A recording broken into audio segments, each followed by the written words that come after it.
Hello दोस्तों, एक बार फिर से स्वागत है आपका अपने चैनल सीजी बोर्ड में। दोस्तों, हम लोग छत्तीसगढ़ बोर्ड के जो गणित है उसका हम लोग अध्याय 2 कर रहे हैं, जिसमें हम लोग प्रश्नवाली दूसरे के चौथे नंबर के क्वेश्चन में आए हुए हैं। अगर आपने पिछले इस वीडियो को नहीं देखा है तो आप प्लीज जाके पिछले वीडियो को जरूर देखें, उसमें भी मैंने बहुत सारे आपको क्वेश्चन बताए हुए हैं। तो दोस्तों चलते हैं हम लोग प्रश्नवाली 2 के चौथे के पहले वाले क्वेश्चन में। चौथा का क्वेश्चन क्या बोलता है, निम्नलिखित समीकरण निकायों को दिए गए चरों के लिए हल कीजिए।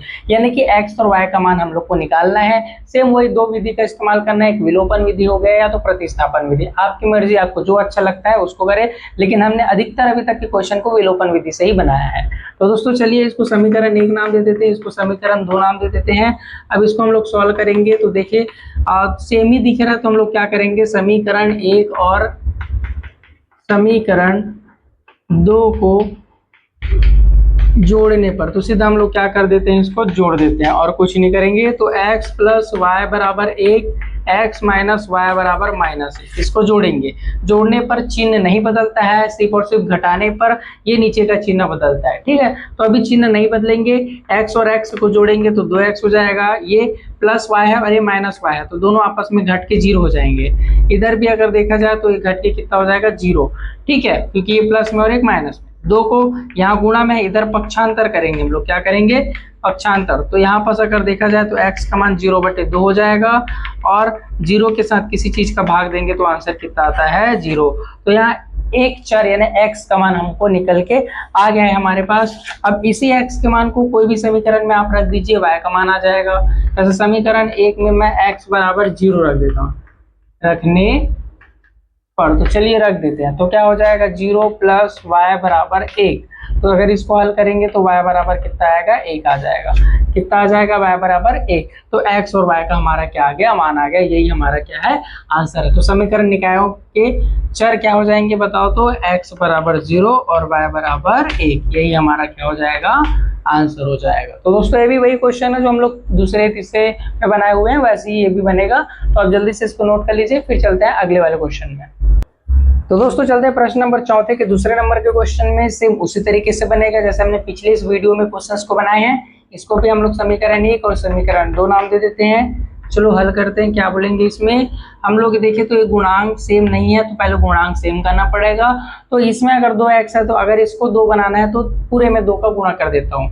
तो समीकरण 2 में 2 का गुणा करके समीकरण 1 और समीकरण 2 को घटाने पर, तो चलिए घटा देते हैं। तो 2x प्लस वाई बराबर 8। इसमें अगर मैं 2 का गुणा करूँ तो 2x हो जाएगा, इसमें करूँगा तो 2 दूनी 4y हो जाएगा, इसमें करूँगा तो -2 हो जाएगा। ठीक है, अब इसको आपस में घटाएंगे। तो मैंने आपको नियम बताया, अगर घटा रहे हैं तो चिन्ह क्या हो जाता है, चेंज हो जाता है। तो ये कट गया, प्लस और प्लस जुड़ेगा यानी 4y और 1y कितना हो गया, 5y हो जाएगा। 8 और 2 प्लस में है तो ये कितना हो जाएगा, 10। अब इसमें हम लोग क्या करेंगे, पक्षांतर करेंगे। क्या करेंगे, पक्षांतर। तो y बराबर 10/5 यानी 5 एकम 5, 5 दूनी 10। तो y बराबर कितना आया, 2 आया। अब इस y के मान को किसी भी समीकरण में हम लोग जाके रख सकते हैं, तो हमारा x का मान आ जाएगा। समीकरण 1 में y का मान रखने पर, तो चलिए रख देते हैं दोस्तों। यहाँ समीकरण 1 में y का मान 2x प्लस y का मान कितना है, 2 बराबर 8। 2 को उधर पक्षांतर करेंगे तो 2x बराबर 8 ऋण 2, पक्षांतर करने पर उधर जाके चिन्ह बदलता है। 2x बराबर 8 में 2 गया 6। फिर यहाँ पक्षांतर करेंगे, ये एक पक्षांतर हुआ।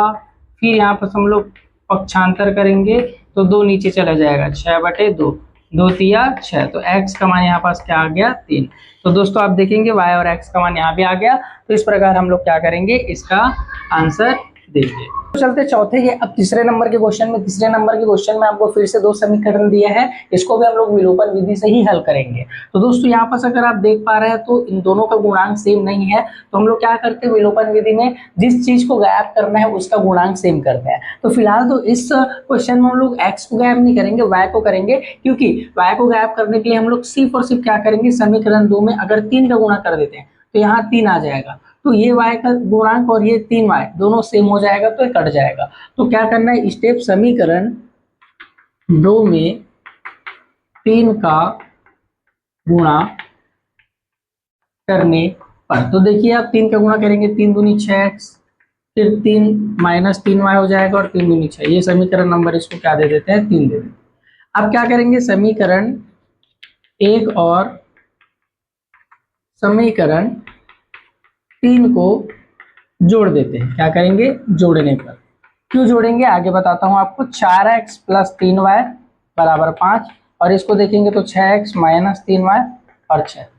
जोड़ने पर चिन्ह नहीं बदलता, इसलिए ये सीधा सीधा कट जाएगा, प्लस 3y और माइनस 3y में। 6 4 कितना हो जाएगा, 10x हो जाएगा, और 6 5 कितना हो जाएगा, 11। इसको पक्षांतर करेंगे 10 को तो 11/10। अब इसको सॉल्व करेंगे तो x बराबर 1.1 आपका क्या आएगा, इसमें आंसर आ जाएगा। ये किसका मान आ गया, आपका x का मान।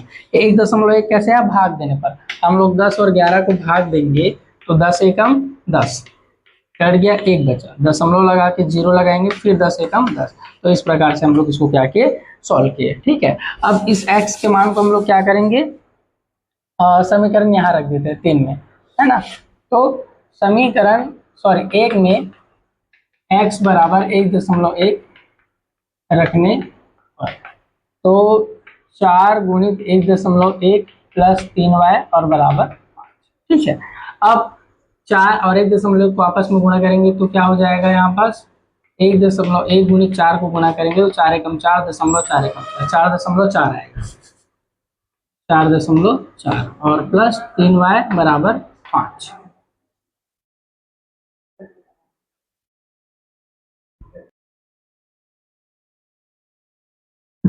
अब कैसे करेंगे, 4.4 को उधर पक्षांतर करेंगे तो 3y बराबर 5 ऋण 4.4। अब 5 में 4.4 को घटाएंगे तो कितना आएगा, देखना 5.0 लिख लो और ये 4.4।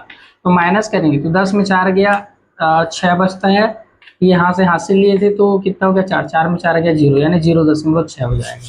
कितना आ जाएगा, 3y 0.6 हो जाएगा। ठीक है, 3 को फिर नीचे भेज देते हैं, y बराबर तो 0.6/3 हो जाएगा। ठीक है, अब उसके बाद हम लोग क्या करेंगे, इसको भी सॉल्व कर लेते हैं। इसको सॉल्व करने में कैसा हो जाएगा, 0.6 है तो अगर इसको मैं भाग दूं तो 3 शून्य शून्य और 3 दूनी 6, यानी 0.2 आ जाएगा। इसको 2 बार में काट दो, 3 के पहाड़ा में 2 बार में 6 आता ही है, तो ये आपका दूसरा आंसर हो गया। तो इस प्रकार से आपका क्या होगा, x और y का मान निकल जाएगा। चौथे क्वेश्चन का तीसरा आंसर भी आपको मिल गया। तो जल्दी से आप इसको नोट कीजिए, फिर चलते हैं अगले क्वेश्चन में। दोस्तों चलते हैं चौथा वाला क्वेश्चन में थोड़ा सा अलग है। वर्गमूल में आपको दिया है, पहला समीकरण और दूसरा समीकरण मान लेते हैं, सेम वही बनाना है, इसमें भी आपको कोई डरने की जरूरत है नहीं। क्या करेंगे, समीकरण 1 और समीकरण 2 x के गुणांक को बराबर करना है। तो क्या करेंगे, ऊपर में हम लोग वर्गमूल 3 का गुणा करेंगे और नीचे में वर्गमूल 7, क्योंकि नॉर्मल संख्या का अगर मैं वर्गमूल के साथ गुणा करता हूँ तो नॉर्मल ही आएगा, लेकिन वर्गमूल का गुणा अगर मैं वर्गमूल से गुणा करूंगा तो ये क्या हो जाता है, ये दोनों एक ही अंदर आ जाते हैं और 7 का 1 ऐसा कुछ हो जाएगा। नॉर्मल संख्या का नहीं करना है, वर्गमूल है तो वर्गमूल का ही हमको क्या करना है, इसमें गुणा करना है।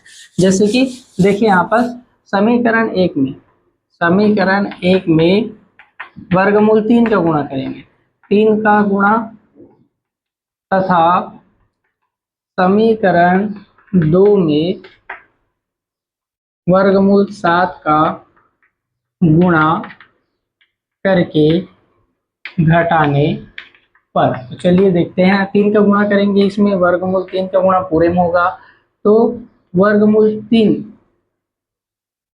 और वर्गमूल 7 का जब गुणा होगा तो 3 7 21, यानी मैं सीधा इसको 21 ये 21 लिख सकता हूँ। फिर इसमें 3 का गुणा करेंगे तो 33 हो जाएगा, 33y और 0 का 0। ठीक है, अब इसमें 7 का गुणा करेंगे तब भी 21 आइएगा, और इसका गुणा करेंगे 7 का तो 7 पंचे 35 हो जाएगा और 0 का 0।